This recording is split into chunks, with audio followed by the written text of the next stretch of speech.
بسم اللہ الرحمن الرحیم۔ السلام علیکم۔ روزانہ واقعات سننے کے لیے اس چینل کو سبسکرائب کریں۔ شہر بن حوشب کہتے ہیں کہ ایک شخص عبداللہ بن جعفر رضی اللہ عنہ کے پاس سوال کرنے آیا۔ اس وقت ان کی باندی ان کے سامنے کسی خدمت میں لگی تھی۔ حضرت عبداللہ رضی اللہ عنہ نے اس سائل سے کہا کہ اس باندی کو پکڑ کر لے جاؤ، یہ تمہاری ہے۔ یہ سن کر باندی بولی، میرے آقا، آپ نے مجھے مار ڈالا۔ حضرت عبداللہ رضی اللہ عنہ نے فرمایا، یہ کیسے؟ باندی نے کہا، آپ نے مجھے ایسے شخص کو ہبہ کر دیا جس کی تنگ دستی نے اسے سوال کرنے پر مجبور کر دیا ہے۔ باندی کی یہ بات سن کر عبداللہ بن جعفر رضی اللہ عنہ نے اس سائل سے فرمایا کہ اگر تمہارا جی چاہے تو یہ باندی میرے ہاتھ فروخت کر دو۔ اس شخص نے کہا، بہت اچھا، جس قیمت پر چاہیں آپ اسے لے لیں۔ تو حضرت نے فرمایا، میں نے اسے 100 اشرفی میں خریدا تھا، اب تو مجھے 200 اشرفی میں اسے دے دو۔ چنانچہ حضرت عبداللہ رضی اللہ عنہ نے وہ باندی واپس لے لی اور سائل کو 200 اشرفی دے کر فرمایا، جب یہ ختم ہو جائیں تو پھر آ جانا۔ یہ حیرت انگیز ماجرا دیکھ کر باندی نے عرض کیا، آقا، میری وجہ سے آپ کو بڑا بوجھ اٹھانا پڑا۔ حضرت عبداللہ رضی اللہ عنہ نے فرمایا کہ تیری عزت میرے نزدیک تیرے اوپر خرچ کیے گئے مال سے زیادہ ہے۔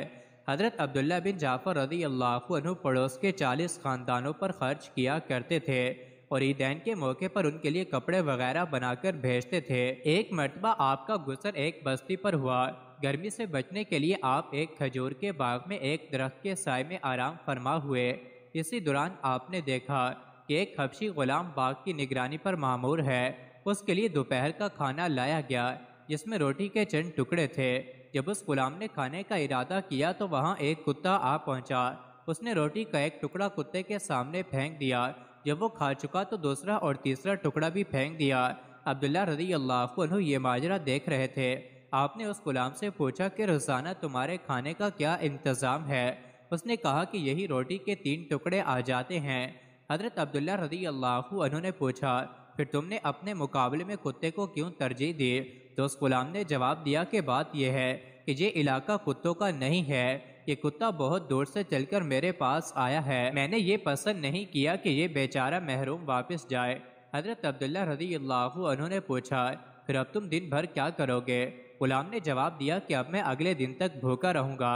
حضرت عبداللہ رضی اللہ عنہ فرماتے ہیں کہ میں نے دل میں یہ سوچا کہ مجھے سخاوت پر ملامت کی جاتی ہے، حالانکہ یہ غلام مجھ سے بھی بڑا سخی ہے۔ پھر غلام سے پوچھا کہ اس باغ کا مالک کون ہے؟ اس نے بتایا کہ مدینہ میں رہنے والے فلاں شخص ہیں۔ چنانچہ عبداللہ بن جعفر رضی اللہ عنہ جب مدینہ تشریف لائے تو اس باغ کے مالک سے پورا باغ غلام سمیت خرید لیا اور پھر غلام کو بلا کر فرمایا کہ تو اللہ کے لیے آزاد ہے اور یہ باغ تیری ملکیت ہے۔ عبداللہ بن جعفر رضی اللہ عنہ کے صاحبزادے معاویہ سے پوچھا گیا کہ یہ بتلائیے کہ حضرت عبداللہ بن جعفر رضی اللہ عنہ کی سخاوت کہاں تک پہنچی ہوئی تھی؟ تو انہوں نے جواب دیا کہ وہ اپنے مال میں سب لوگوں کو برابر کا شریک سمجھتے تھے، جو بھی سائل آتا اسے بھرپور عطا فرماتے، یہ نہ سوچتے کہ انہیں خود ضرورت ہے اس لیے دینے میں کمی کریں، اور نہ یہ خیال کرتے تھے کہ وہ بعد میں محتاج ہو جائیں گے، اس لیے ذخیرہ کر کے رکھیں۔ مزید ایسی ہی ویڈیوز کے لیے چینل کو ضرور سبسکرائب کریں۔